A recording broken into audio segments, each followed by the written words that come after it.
Después de esto, oí una gran voz de gran multitud en el cielo, que decía: Aleluya. Salvación y honra y gloria y poder son del Señor Dios nuestro. Apocalipsis capítulo 19, versículo 1. En nuestro recorrido bíblico llegamos hoy al capítulo 19 de Apocalipsis. El tema de este capítulo es el de las bodas del Cordero y el regreso de Cristo en juicio. Pero antes de entrar en este capítulo 19 de Apocalipsis, echemos una mirada hacia atrás. El anticristo ha llegado al poder que ha establecido como dictador mundial con una plataforma de paz, prosperidad y fama. Pero en la primera parte de la tribulación, él llevó a cabo cambios radicales que parecían beneficiar a la humanidad. Él trajo una paz falsa. Todo el gobierno y la religión es controlada por él. Cuando el momento llegue, habrá un solo mundo, una religión y uno de todo. El mundo creerá que está entrando al milenio y que el mundo en realidad se está convirtiendo en una utopía. Este es el período de la gran mentira. La verdadera iglesia, la esposa de Cristo, ya ha sido quitada de la tierra antes de que comenzara la tribulación. Israel vuelve a convertirse otra vez en el testigo de Dios aquí en la tierra con los 144,000 sellados. También habrá una gran multitud de gentiles que han sido sellados para Dios. Pero en algún punto, cerca de la mitad del período de 7 años, el rey del norte se levanta contra Israel. Y Dios juzgará a esa nación como lo hizo con Sodoma y Gomorra. Si usted quiere tener un cuadro completo de todo esto, puede leer lo que dice el capítulo 38 de Ezequiel. Se llevará a cabo de la misma manera. Bienvenidos a tu canal de estudios bíblicos y enseñanzas cristianas, historias inagotables. Cada día te edificamos con la palabra de Dios. Suscríbete, comenta, dale me gusta y pide tus oraciones. Y esto abre las esclusas o las compuertas de la aflicción. El anticristo comienza a actuar, y el engaño, creemos nosotros, será evidente ahora para muchas personas. La humanidad agitada, bajo el control de Satanás, comienza a marchar. El mundo comienza a desintegrarse como una pera madura. El hombre de pecado, el anticristo, rompe su pacto con la nación de Israel. El Medio Oriente vemos que llega a ser el centro de la actividad mundial en este período. Babilonia ha llegado a ser la capital religiosa del mundo, y es en realidad Jerusalén que es llamada Babilonia en el capítulo 1 de Isaías. Ahora, la capital política es otra capital, como ya hemos visto. Amigo oyente, el anticristo comenzó en Roma y el falso profeta en Jerusalén. Cuando el anticristo llega al poder mundial, reedifica a Babilonia. Por tanto, podemos ver que la iglesia apóstata es destruida por el anticristo y los reyes de la tierra se mostraban serviles, sumisos a él. La antigua Babilonia, sobre el río Éufrates, llegó a ser el centro económico y político del mundo. Si unas cuantas naciones árabes pueden detener el curso de ese fluido tan precioso como es el petróleo, y al hacer eso obligar a que todo el mundo se ponga de rodillas en nuestro propio día, piense usted, amigo oyente, en lo que será cuando la antigua Babilonia en aquella misma tierra llegue a ser nuevamente el centro del mundo. La ciudad de Nueva York va a ser como un pueblito abandonado. No va a valer nada. Las grandes ciudades, como digamos Los Ángeles, o Río de Janeiro, o Buenos Aires, o Caracas, no serán ya las ciudades grandes, sino un lugar donde moren los demonios.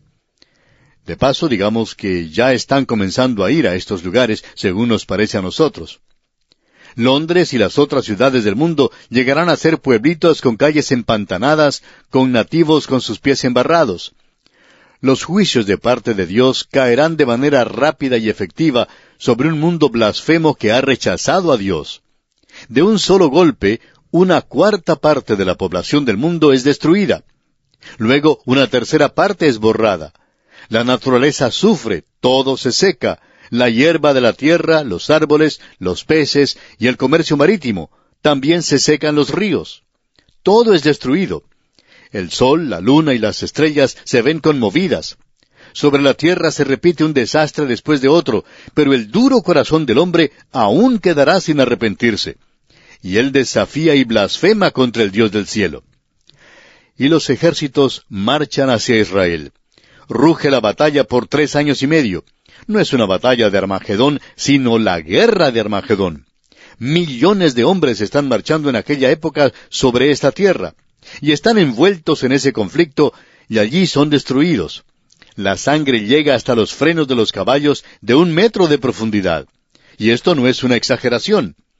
Y en medio de esta terrible arena caótica, producida por el propio hombre y por la trama de Satanás, llega el Rey de Reyes y Señor de Señores. Sí, amigo oyente, el Rey viene a la tierra. Pero antes de que todo esto ocurra, su iglesia tiene que ser sacada de aquí para estar con Él y regresar con Él a la tierra.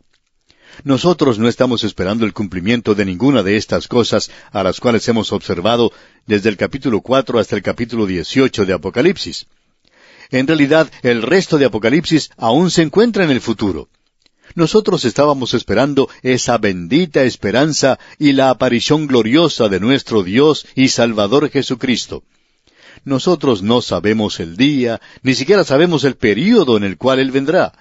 Puede que sea pronto, puede que sea hoy, aún antes de concluir este programa. Pero también puede demorarse 100 años o cientos de años. Nadie puede decirlo con exactitud.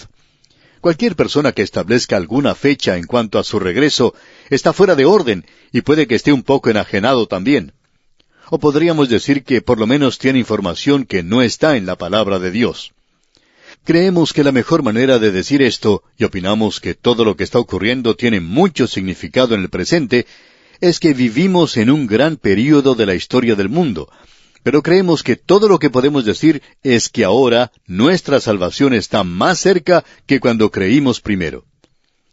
El Dr. Bill Anderson acostumbraba a decir, Dios está preparando el escenario, parece que viene pronto, y ya que es necesario mucha preparación para volver a colocar todo en posición si Él no viene hoy, si yo fuera el Señor, vendría y sacaría a la iglesia de este mundo para no tener que ponerla en esa posición nuevamente y pasar por toda esa molestia. Bueno, nosotros estamos listos para que Él venga. Y puede venir cualquier momento, no sabemos cuándo, no tenemos esa información. Pero todo esto que estamos tratando aquí tiene lugar después que la iglesia ha sido quitada de la tierra y no se nos da ninguna señal hoy. Estamos viendo, sí, la preparación del escenario. Todas estas cosas que están ocurriendo tienen mucha significación. Creemos que Europa Occidental está buscando a algún hombre que la una a toda, pero no será lo que ellos esperan. El Anticristo viene uno de estos días, y ellos están esperando que Él llegue allí ahora. También hay un gran poder en el norte y nos referimos a Rusia. Egipto nuevamente se está avivando. China, como dijo Napoleón, es un gran gigante y que Dios tenga misericordia de la generación que la despierte. Bueno, ya hemos hecho eso y que Dios tenga misericordia de nosotros. Allí es donde está la mayor parte de la población hoy. Y algún día ellos van a marchar con un ejército desde ese lugar. Luego, Israel se encuentra en la tierra, es decir, la preparación suprema del escenario. Parecería que pudiera comenzar en cualquier momento. Pudiera comenzar mañana en lo que se refiere a la iglesia. Podría haber comenzado hace 2000 años, 1000 años atrás.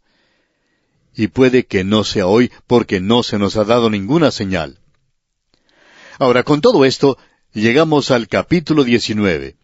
Y el gran suceso que nos concierne a nosotros son las bodas del Cordero y el regreso de Cristo en juicio.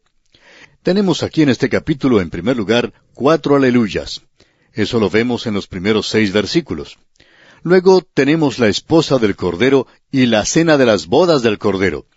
Eso lo vemos en los versículos 7 al 10. Luego, en una tercera división, el regreso de Cristo como Rey de Reyes y Señor de Señores. Este es un capítulo muy emocionante, por cierto. Eso lo tenemos en los versículos 11 al 16. Tenemos después la batalla de Armagedón. Y vamos a cambiar esto. En lugar de batalla, vamos a decir que será la guerra de Armagedón en los versículos 17 y 18. Y luego todo el infierno se desata en los versículos 19 al 21. Hay muchas cosas en este capítulo, amigo oyente, y vamos ahora a dar la vuelta a la página en aquello que marca un cambio drástico en el tono de Apocalipsis. La destrucción de Babilonia, la capital del reino de la bestia, señala el fin de la gran tribulación. Lo sombrío ahora da paso al cántico. Se hace una transferencia de las tinieblas a la luz, de la negra oscuridad de la noche a la luz blanca, de los terribles días del juicio a los brillantes días de la bendición. Este capítulo señala una bifurcación muy notable, por cierto, en el libro de Apocalipsis, e introduce el mayor evento a esta tierra, la segunda venida de Cristo a la tierra para establecer su reino. Y este es el puente entre la gran tribulación y el milenio, el reino milenario que Él establecerá en la tierra. Ahora aquí se nos señala los grandes hechos y sucesos de significación. Y las dos cosas principales centrales son las bodas del Cordero y el regreso de Cristo a la tierra. Uno sigue al otro. Ahora este capítulo 19 de Apocalipsis comienza con Aleluya, y la apertura del infierno concluye este capítulo. Se mencionan dos grandes cenas, la cena de las bodas del Cordero y la fiesta caníbal de carroña después de la batalla, la última parte de la guerra de Armagedón. Llegamos ahora a los 4 aleluyas en los primeros 6 versículos, y ahora vamos a cantar este coro de aleluya. Mejor que no me ponga a cantar yo mismo, porque si lo hiciera, amigo oyente, si comenzara a cantar el coro de aleluya en este instante, usted pensaría que ya hemos entrado al período de la gran tribulación. No vamos a poder cantarlo sino hasta cuando lleguemos a este punto que señala el capítulo 19. Y luego sí que lo podremos cantar muy bien. Bien, el versículo 1 de este capítulo 19 de Apocalipsis dice: Después de esto, oí una gran voz de gran multitud en el cielo que decía: Aleluya, salvación y honra y gloria y poder son del Señor Dios nuestro. Usted habrá notado, amigo oyente, cómo comenzó este versículo. Después de esto. Nuevamente tenemos esta expresión metatauta. Eso lo vimos cuando Juan nos presentó la división de este libro. Las cosas que serán después de estas cosas. ¿Después de cuáles cosas? Después de la iglesia, y comenzó allá con el capítulo 4, y allí abrió con metatauta. Y hemos estado haciendo esto desde entonces. Y aquí tenemos una progresión cronológica, y aquí tenemos una serie de eventos.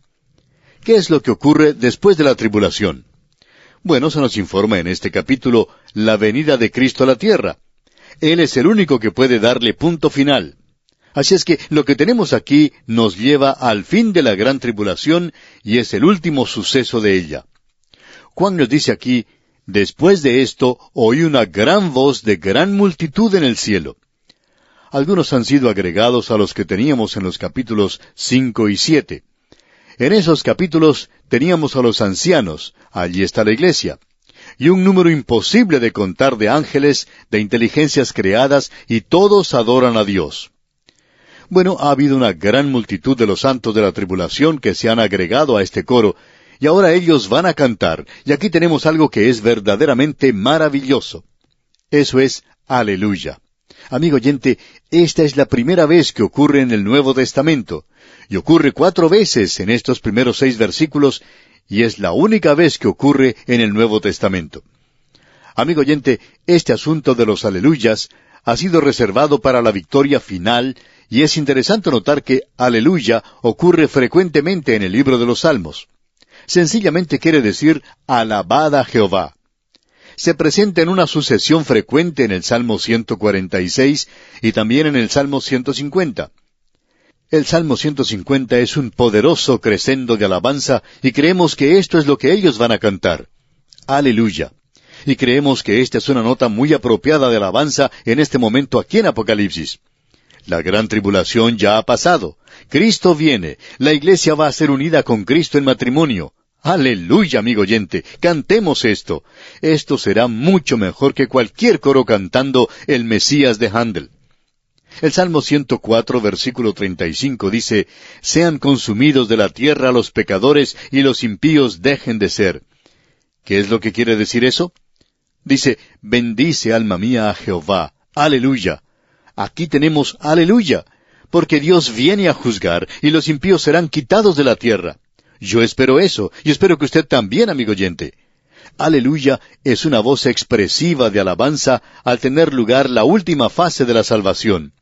Esto es algo de lo cual habló el apóstol Pablo, y creemos que sería bueno leerlo en esta ocasión. En su epístola a los Romanos, capítulo 8, versículos 18 al 23, dice: pues tengo por cierto que las aflicciones del tiempo presente no son comparables con la gloria venidera que en nosotros ha de manifestarse. Porque el anhelo ardiente de la creación es el aguardar la manifestación de los hijos de Dios. Porque la creación fue sujetada a vanidad no por su propia voluntad, sino por causa del que la sujetó en esperanza, porque también la creación misma será libertada de la esclavitud de corrupción a la libertad gloriosa de los hijos de Dios. Porque sabemos que toda la creación gime a una, y a una está con dolores de parto hasta ahora. Y no solo ella, sino que también nosotros mismos, que tenemos las primicias del Espíritu, nosotros también gemimos dentro de nosotros mismos, esperando la adopción, la redención de nuestro cuerpo. Amigo oyente, es un gran día el que se acerca.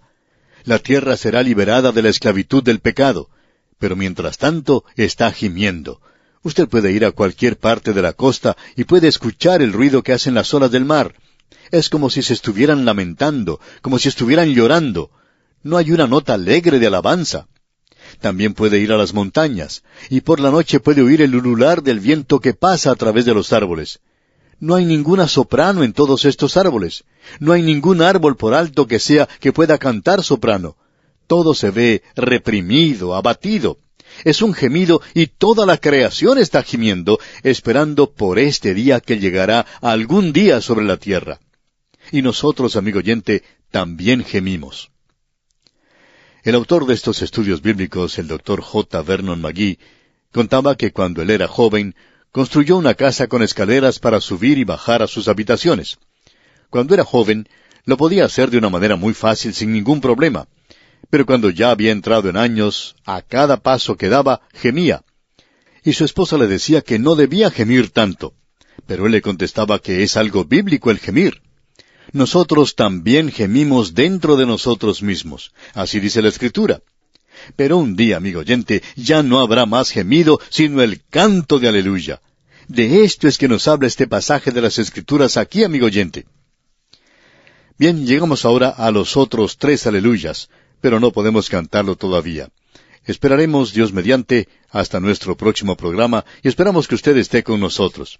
Esta es, sin lugar a dudas, una de las secciones más emocionantes de la palabra de Dios, y no es nada misterioso ni extraño. Es algo que tiene sentido cuando lo observamos de la manera en que Dios nos lo dio. Y vamos a detenernos aquí por hoy, y retornaremos, Dios mediante, con este mismo estudio del capítulo 19 de Apocalipsis en nuestro próximo programa. Mientras tanto, le sugerimos leer el resto de este capítulo 19 de Apocalipsis para que esté mejor informado de lo que consideraremos en nuestro próximo estudio. Es nuestra oración que Dios le bendiga abundantemente. Apocalipsis capítulo 19, versículos 2 al 12. Continuamos hoy, amigo oyente, viajando por este libro de Apocalipsis. Y nos estamos acercando ya al final. Y al comenzar hoy nuestro estudio en este libro, regresamos al capítulo 19, versículo 2, y estamos en un capítulo realmente maravilloso, donde podemos ver una boda. Vamos a un casamiento, digamos de paso, a las bodas del Cordero con la iglesia, y también a la cena de las bodas del Cordero. Luego vamos a ver la segunda venida de Cristo a la tierra. Pero antes de hacer todo esto, vamos a tener que cantar el coro Aleluya. Solamente tuvimos un Aleluya en nuestra oportunidad anterior, pero aquí en los versículos 2 al 4 tenemos 2. Leamos. Porque sus juicios son verdaderos y justos, pues ha juzgado a la gran ramera que ha corrompido a la tierra con su fornicación, y ha vengado la sangre de sus siervos de la mano de ella. Otra vez dijeron, Aleluya. Y el humo de ella sube por los siglos de los siglos. Y los 24 ancianos y los 4 seres vivientes se postraron en tierra y adoraron a Dios, que estaba sentado en el trono, y decían, Amén, Aleluya. Ahora hemos visto aquí el segundo y tercer Aleluya. Es interesante notar que en medio de todos estos juicios, y a la conclusión de ellos, aquellos que están en el cielo y que tienen un conocimiento más perfecto del que usted y yo tenemos, ellos pueden decir que los juicios de Dios son verdaderos y justos. Son juicios justos. Ahora, si usted no cree que lo que Dios está haciendo es justo, es porque usted, amigo oyente, está equivocado, no Dios. Y su forma de pensar es incompleta, como lo es la mía también. Pero Dios es justo, y Él actuó de manera justa cuando juzgó a la gran ramera. Esto es interesante porque cuando leemos en cuanto a este juicio, fueron los reyes de la tierra y el anticristo los que destruyeron esta iglesia apóstata, esa iglesia que fue a la gran tribulación. Ahora aquí se nos dice que Dios fue quien la juzgó. Amigo oyente, Dios utiliza instrumentos, y Él hasta puede utilizar al diablo mismo para lograr su propósito. Eso es lo que tenemos aquí. Esa iglesia debía ser destruida, y fue destruida porque era culpable de hacer mártires, porque ella había dado muerte a muchos de ellos. Ahora, basándonos en eso, encontramos aquí que se mencionan los 24 ancianos. Esta es la iglesia, por tanto, debemos recordar que esto es antes de las bodas. Y este es el cuadro de la iglesia en el cielo. Y la iglesia en el cielo está cantando Aleluya. ¿Por qué? Ya lo han hecho 2 veces aquí. Están cantando este coro Aleluya. Mientras el impostor de la verdadera iglesia, esa gran ramera, esté en la tierra, la boda del Cordero no puede tener lugar.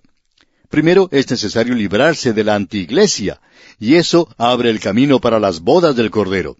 Creemos que la boda del Cordero tiene lugar en el cielo, alrededor de la mitad de la gran tribulación que está sucediendo en la tierra.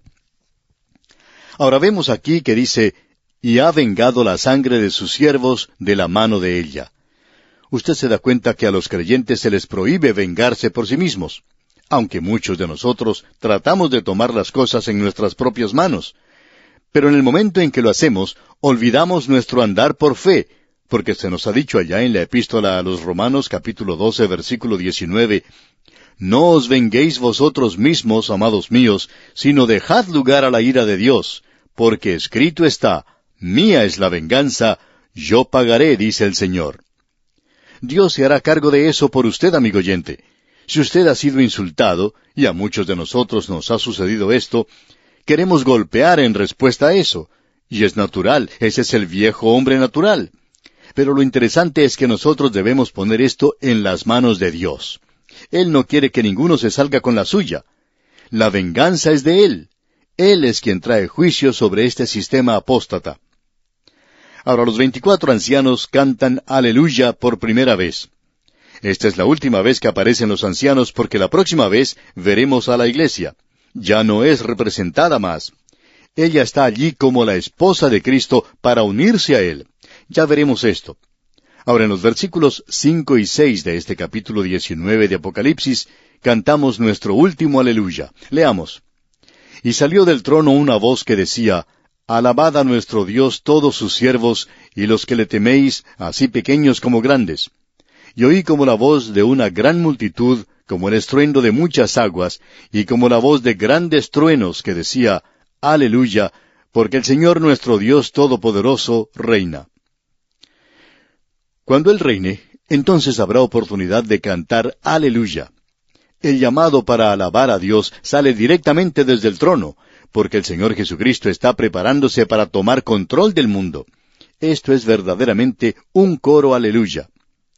Creemos que este es el himno triunfal más profundo que hemos tenido hasta ahora en toda la palabra de Dios. Nos lleva hacia ese pacto que Dios hizo con David. Dios le dijo a David que él iba a levantar a uno y colocarlo sobre el trono, quien gobernaría el mundo. Y hasta que él viniera, habría guerras y rumores de guerras, y cuando él viniera, entonces iba a juzgar. En el Evangelio según San Lucas, capítulo 1, versículos 32 y 33, leemos, Este será grande, y será llamado Hijo del Altísimo, y el Señor Dios le dará el trono de David su padre, y reinará sobre la casa de Jacob para siempre, y su reino no tendrá fin. Ahora Él va a venir, pero antes de que Él venga, tendrá lugar una boda, y vamos allí porque vamos a ser parte de ella. Los versículos 7 y 8 ahora de este capítulo 19 de Apocalipsis dicen, Gocémonos y alegrémonos y démosle gloria, porque han llegado las bodas del Cordero, y su esposa se ha preparado. Y a ella se le ha concedido que se vista de lino fino, limpio y resplandeciente, porque el lino fino es las acciones justas de los santos. Creemos que esta es una de las más emocionantes experiencias de la Iglesia, y también que los creyentes tendrán. La Iglesia es representada ahora por los creyentes, desde el día de Pentecostés hasta el rapto, y es presentada como una esposa a Cristo en matrimonio. El matrimonio, la boda, tiene lugar en el cielo. Esa es una escena celestial. Esa es la razón por la cual el apóstol Pablo enfatizó el matrimonio de los creyentes en la tierra. De paso, digamos que cuando el apóstol Pablo habla en el capítulo 5 de su epístola a los Efesios, versículo 18, en cuanto al esposo y la esposa y todas las relaciones, está hablando en cuanto a aquellos que están llenos del Espíritu. Es decir, que él está diciendo, sed llenos del Espíritu, y estas son las cosas que saldrán de allí. Usted no puede tener un hogar cristiano sin tener un esposo o una esposa llenos del Espíritu. Hablando honradamente, amigo oyente, no creemos que usted pueda tener un verdadero hogar cristiano y saber lo que es el verdadero amor hasta que los dos sean creyentes. Escuche lo que nos dice el apóstol Pablo en su epístola a los Efesios, en este capítulo 5 que mencionamos, versículos 25 al 27. Maridos, amad a vuestras mujeres, así como Cristo amó a la iglesia y se entregó a sí mismo por ella para santificarla, habiéndola purificado en el lavamiento del agua por la palabra, a fin de presentársela a sí mismo una iglesia gloriosa, que no tuviese mancha ni arruga ni cosa semejante, sino que fuese santa y sin mancha. Ese es el cuadro de la relación de Cristo con la iglesia. En el día de hoy estamos viviendo en una época de nueva moralidad. Quizá a veces parezcamos ser un poco chapados a la antigua, pero, amigo oyente, hoy tenemos una avalancha del sexo, y esta generación de hoy sabe mucho en cuanto al sexo. A veces uno se encuentra con jóvenes en la calle que no pueden controlar sus pasiones y están abrazados, besándose ante todo el mundo. Y cuando uno los ve puede pensar, ¿qué sabe esa muchacha y ese joven en realidad en cuanto al amor y lo que significa en realidad que un hombre ame a una mujer y que una mujer ame a un hombre? Tememos que aún hoy haya muchos creyentes que no saben nada en cuanto a esto. Y debemos dirigirnos a los esposos y preguntarles si se acuerdan de la primera vez en que vieron a la que hoy es su esposa, cuando ella llegó a pertenecerle, cuando fueron unidos en matrimonio. ¿No fue ese un momento emocionante para usted, amigo oyente? Y a las esposas, cuando usted llegó a ver al que hoy es su esposo y pensó que era tan maravilloso, cuando él le abrazó, ¿no fue ese un momento excitante de veras? Amigo oyente, aquí tenemos un cuadro de aquel día cuando Cristo nos va a acercar a sí mismo, habiendo sido limpiados y purificados. Y señorita y joven varón, esa es la razón por la cual usted en este día de nueva moralidad debe llevar pureza al matrimonio también. Aquí tenemos un cuadro maravilloso de la iglesia y de Cristo que se unirán en aquel día. Es solo la iglesia. Amigo oyente, aún Juan el Bautista, él se designó a sí mismo como un amigo del esposo. Él dijo que era nada más que un amigo. Y la esposa ocupa esa posición única en cuanto a Cristo. Amigo oyente, él amó a la iglesia y se entregó a sí mismo por ella. Recuerde lo que él dijo en esa oración sacerdotal allá en el capítulo 17 del Evangelio según San Juan, versículos 23 al 26. Dijo, yo en ellos y tú en mí, para que sean perfectos en unidad, para que el mundo conozca que tú me enviaste, y que los has amado a ellos como también a mí me has amado. Padre, aquellos que me has dado, quiero que donde yo estoy, también ellos estén conmigo, para que vean mi gloria que me has dado, porque me has amado desde antes de la fundación del mundo. Padre justo, el mundo no te ha conocido, pero yo te he conocido, y éstos han conocido que tú me enviaste. Y les he dado a conocer tu nombre, y lo daré a conocer aún, para que el amor con que me has amado esté en ellos, y yo en ellos. Esto es algo verdaderamente maravilloso, el conocerle a Él. Y vamos a conocerle a Él por primera vez en realidad. Ahora veamos algo más aquí. Se nos dice aquí que el vestido de la iglesia es las acciones justas de los santos. Este es un concepto difícil de aceptar porque es imposible para nosotros estar ante Cristo en nuestra propia justicia. El apóstol Pablo escribió en su segunda epístola a los Filipenses, capítulo 3, versículo 9, y ser hallado en él, no teniendo mi propia justicia, que es por la ley, sino la que es por la fe de Cristo, la justicia que es de Dios por la fe. Amigo oyente, por fe podemos confiar en Cristo, no solo para el perdón de los pecados, sino para que nos dé de su justicia. ¿Por qué dice entonces el apóstol Juan que el vestido de boda es las acciones justas de los santos? Amigo oyente, el vestido de novia se utiliza solamente una vez. Nosotros estaremos vestidos con la justicia de Cristo a través de toda la eternidad. Nosotros como creyentes apareceremos ante el tribunal de Cristo, no para ser juzgados por nuestros pecados en referencia a la salvación, sino para recibir recompensa. A través de los siglos, los creyentes han estado llevando a cabo actos de justicia que se han estado acumulando para adornar este vestido de boda. De paso, permítanos hacerle una pregunta que quizás sea un poco personal, pero ¿qué es lo que está usted haciendo para ese vestido de bodas? ¿Qué es lo que está usted haciendo para el Señor? El apóstol Pablo dijo otra vez allá en su primera epístola a los Corintios, capítulo 3, versículos 12 al 14, «Y si sobre este fundamento alguno edificare oro, plata, piedras preciosas, madera, heno, hojarasca, la obra de cada uno se hará manifiesta, porque el día la declarará, pues por el fuego será revelada. Y la obra de cada uno cual sea, el fuego la probará. Si permaneciere la obra de alguno que sobreedificó, recibirá recompensa». Usted se da cuenta, amigo oyente, que el oro, la plata y las piedras preciosas sobrevivirán el fuego. El heno y la madera y la hojarasca se convertirán en humo. Así es que las buenas obras, por tanto, son el vestido de bodas de la iglesia. Porque somos hechura suya, creados en Cristo Jesús para buenas obras, las cuales Dios preparó de antemano para que anduviésemos en ellas. Después de la boda, el vestido de boda se pone a un lado. Ya hemos visto que los ancianos colocaban sus coronas ante el Cordero, proclamando que Él solo era digno. Amigo oyente, la iglesia revelará la gloria del Señor, no la suya propia. En Efesios 2:7 se nos dice, «Para mostrar en los siglos venideros las abundantes riquezas de su gracia en su bondad para con nosotros en Cristo Jesús». Nosotros vamos a ser mostrados allí, pecadores salvados del infierno y ahora en el cielo. Nosotros no tendríamos ningún derecho allí si no tuviéramos su justicia y si no perteneciéramos a Él. Amigo oyente, la relación de la Iglesia y Cristo es íntima, es diferente, es deliciosa. Ninguna otra criatura en el universo de Dios podrá disfrutar de tal dulzura como la disfrutaremos nosotros en aquel día. Ahora, los versículos 9 y 10 de este capítulo 19 de Apocalipsis nos dicen, «Y el ángel me dijo, escribe, bienaventurados los que son llamados a la cena de las bodas del Cordero. Y me dijo, estas son palabras verdaderas de Dios.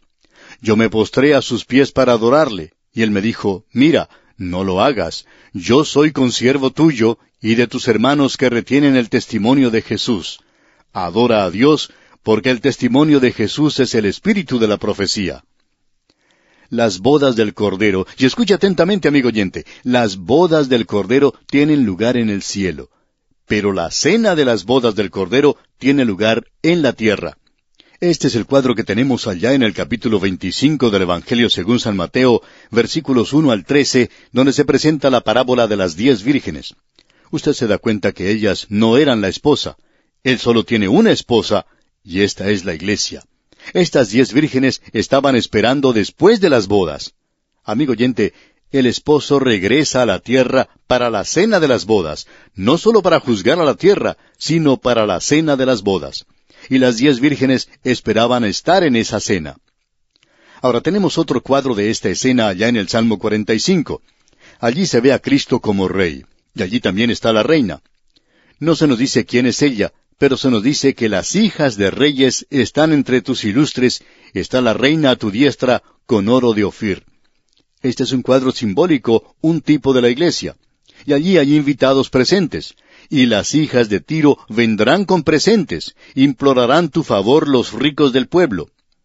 Usted puede ver entonces que la cena de la boda tendrá lugar en la tierra.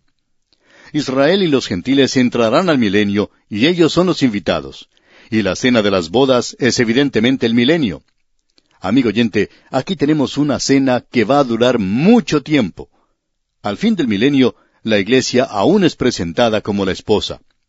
¿Se puede imaginar usted una luna de miel que dura 1000 años? Amigo oyente, eso es solo el principio. ¡Qué gozo! ¡Qué éxtasis! El ángel coloca el sello de Dios sobre todo esto y dice, estas son palabras verdaderas de Dios. Y Juan, actuando aquí como escriba de esta escena, se siente obligado a adorar a este mensajero angelical. Sin embargo, el ángel le dice que no haga eso. El ángel no es sino una criatura. Solo Dios puede ser adorado. Qué reproche el que tenemos aquí para Satanás, el anticristo y el falso profeta que querían ser adorados. Bien, llegamos ahora al regreso de Cristo a la tierra. Amigo oyente, el Rey ya viene. Pero no será hasta cuando lleguemos a este lugar aquí. Él va a sacar a su iglesia. Entonces vendrá el período de la gran tribulación. Luego será las bodas de la iglesia con Cristo. La iglesia ahora es la esposa. Ya no se llama más la iglesia. Es la esposa de Cristo. Y la esposa vendrá a la tierra con el Rey. Y luego tendrá lugar en la tierra la cena de las bodas del Cordero. Y nosotros creemos que eso será el milenio. ¡Qué cena! ¡Qué luna de miel! ¡Qué día glorioso nos espera! Si solo pudiéramos quitar nuestros ojos de todo el lodo de esta tierra en el cual vivimos y contemplar aquellas cosas que son eternas, amigo oyente. Aquí tenemos ahora el regreso de Cristo como el Rey de Reyes y Señor de Señores. ¡Qué escena más emocionante es esta! Leamos los versículos 11 y 12 del capítulo 19 de Apocalipsis. Entonces vi el cielo abierto, y he aquí un caballo blanco, y el que lo montaba se llamaba Fiel y Verdadero, y con justicia juzga y pelea. Sus ojos eran como llama de fuego, y había en su cabeza muchas diademas, y tenía un nombre escrito que ninguno conocía sino él mismo. Solamente con leer este pasaje nos hace poner la carne de gallina, como se dice. ¡Qué escena más emocionante es esta! El Rey viene, pero Él viene en este momento después de haber tenido lugar todos estos hechos que hemos estado observando. Este es el evento supremo hacia el cual se están dirigiendo todas las cosas de este mundo. Y el contraste con su primera venida es algo realmente destacado.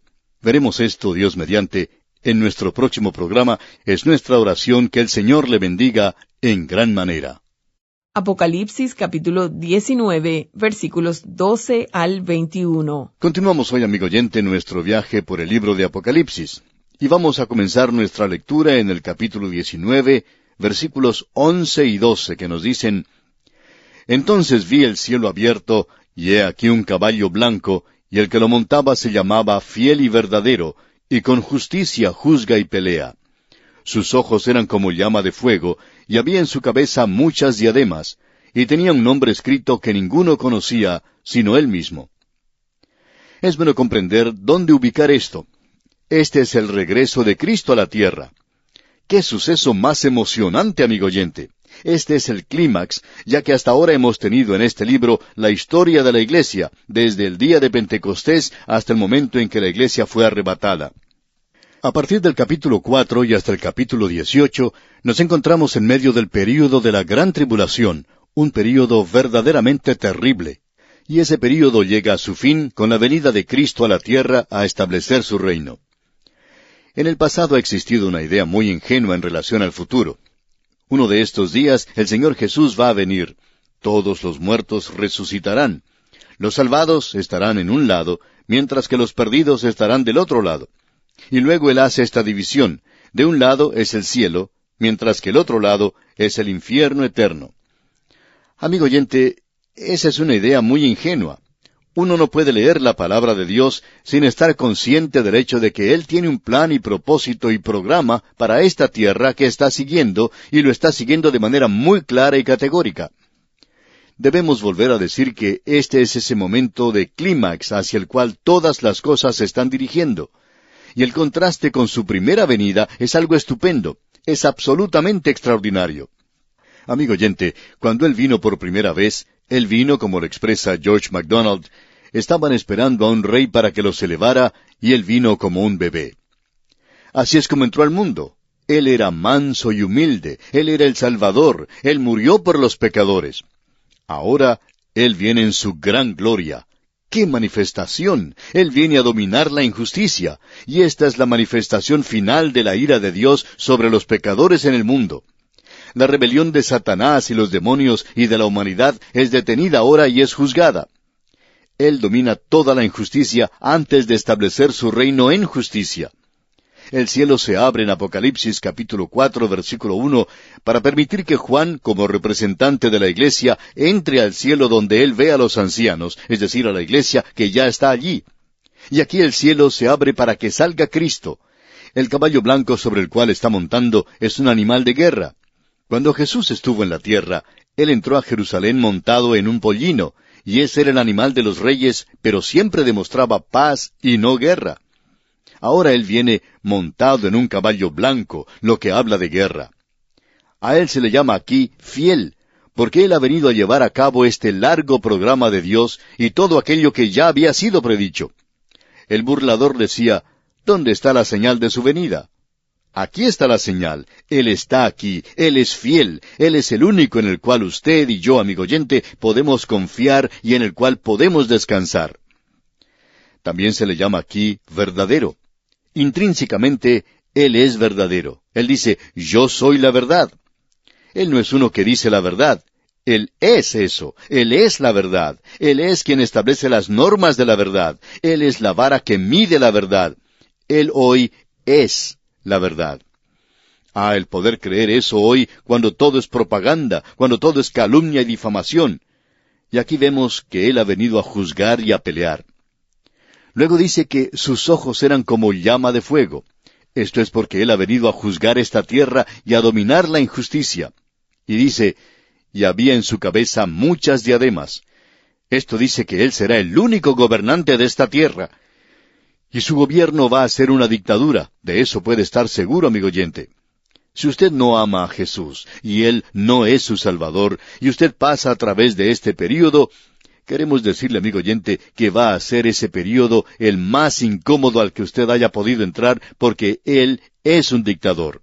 Él va a gobernar esta tierra. El gallo no va a cantar, ni el hombre va a poder actuar sin tener su permiso. Él es el Rey de Reyes y el Señor de Señores. ¿Cuál es ese nombre que se menciona en el versículo 12? Dice, tenía un nombre escrito que ninguno conocía sino Él mismo.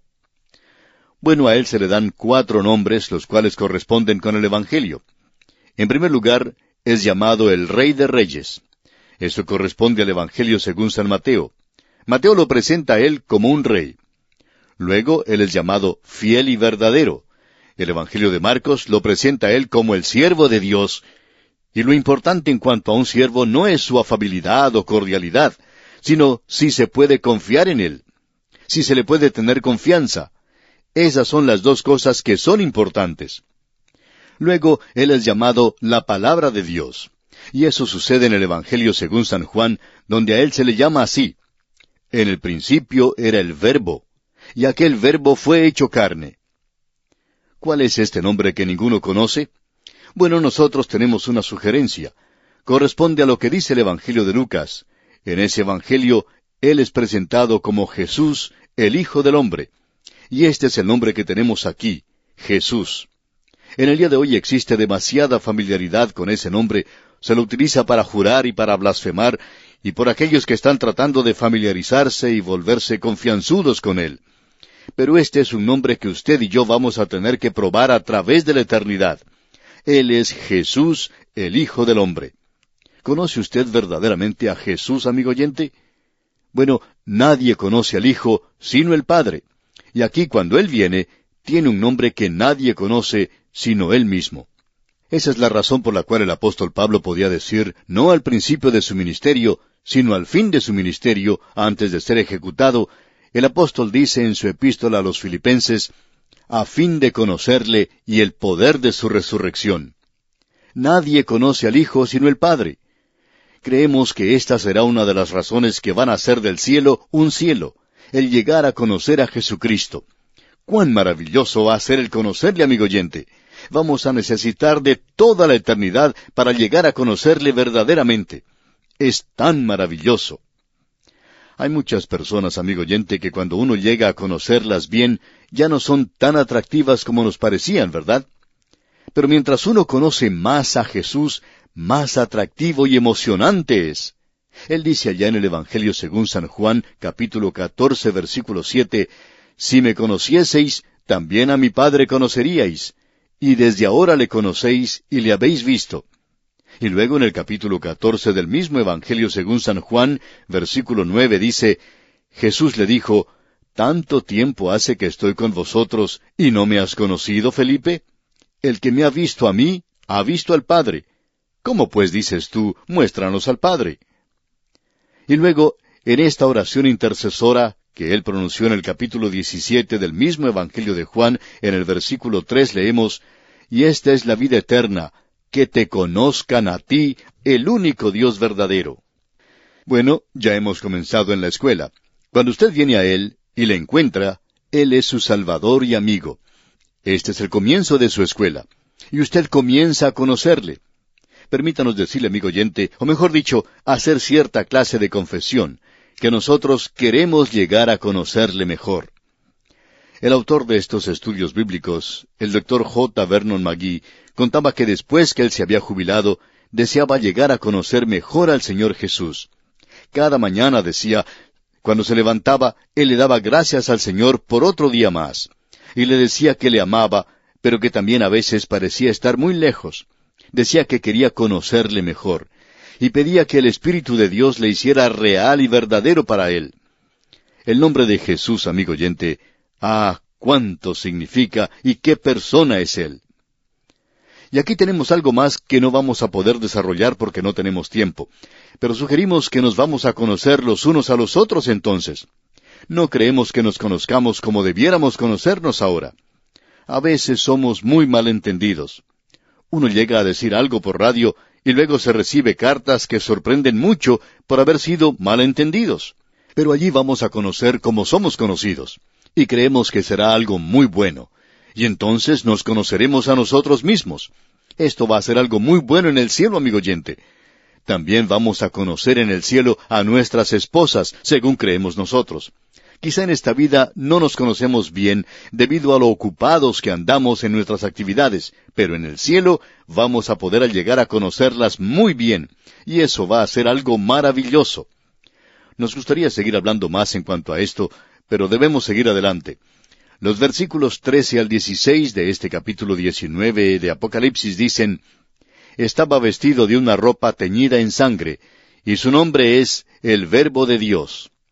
Y los ejércitos celestiales, vestidos de lino finísimo, blanco y limpio, le seguían en caballos blancos. De su boca sale una espada aguda para herir con ella a las naciones, y él las regirá con vara de hierro, y él pisa el lagar del vino del furor y de la ira del Dios Todopoderoso. Y en su vestidura y en su muslo tiene escrito este nombre, Rey de Reyes y Señor de Señores». El versículo 13 comienza diciendo, «Estaba vestido de una ropa teñida en sangre». Y también en el versículo 15 leemos, «Él pisa el lagar del vino del furor y de la ira del Dios Todopoderoso». Eso nos hace regresar al libro de Isaías. Usted recuerda que en el capítulo 63, los primeros 3 versículos de ese capítulo allá en Isaías nos dicen, «¿Quién es este que viene de Edom, de Bosra, con vestidos rojos? Este hermoso en su vestido, que marcha en la grandeza de su poder.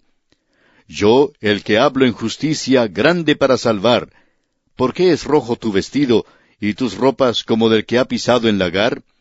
He pisado yo solo el lagar, y de los pueblos nadie había conmigo. Los pisé con mi ira, y los hollé con mi furor, y su sangre salpicó mis vestidos, y manché todas mis ropas». Eso se refiere a la segunda venida, no a la primera venida de Cristo. Y luego se nos dice que Él regirá con vara de hierro. Eso nos hace recordar lo que dice allá el Salmo 2.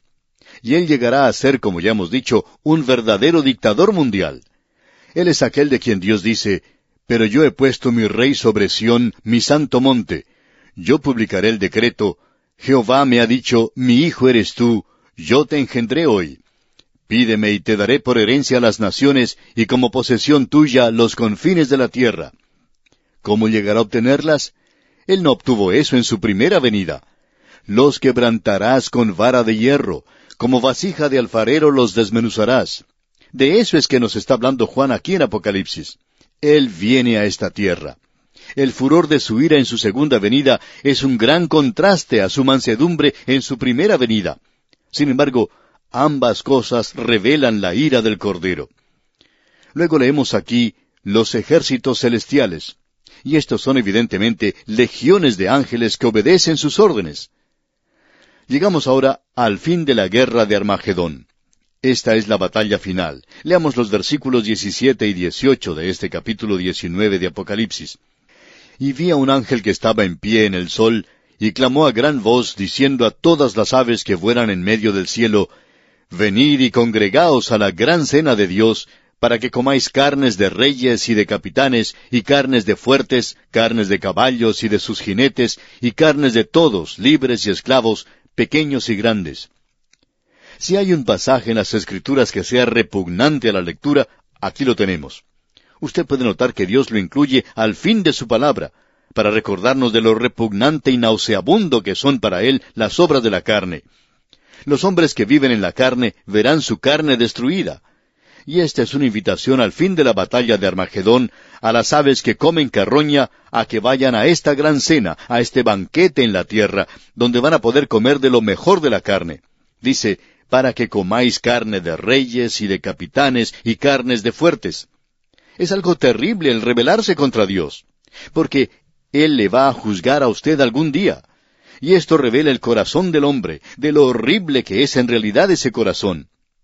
Ahora, por primera vez se abre el infierno. Y escuche lo que dicen los versículos 19 y 20 de este capítulo 19 de Apocalipsis. Y vi a la bestia, a los reyes de la tierra y a sus ejércitos, reunidos para guerrear contra el que montaba el caballo y contra su ejército. Y la bestia fue apresada, y con ella el falso profeta que había hecho delante de ella las señales con las cuales había engañado a los que recibieron la marca de la bestia y habían adorado su imagen. Estos dos fueron lanzados vivos dentro de un lago de fuego que arde con azufre. La bestia mencionada aquí es el anticristo, ese gobernante político, y también el gobernante religioso. Ambos son tomados. Y el versículo 21 nos dice, y los demás fueron muertos con la espada que salía de la boca del que montaba el caballo, y todas las aves se saciaron de las carnes de ellos. El cuadro que se nos presenta aquí es algo terrible en realidad. La bestia y el falso profeta desafían a Dios hasta el último momento. Ellos se atreven a desafiar en guerra al Hijo de Dios.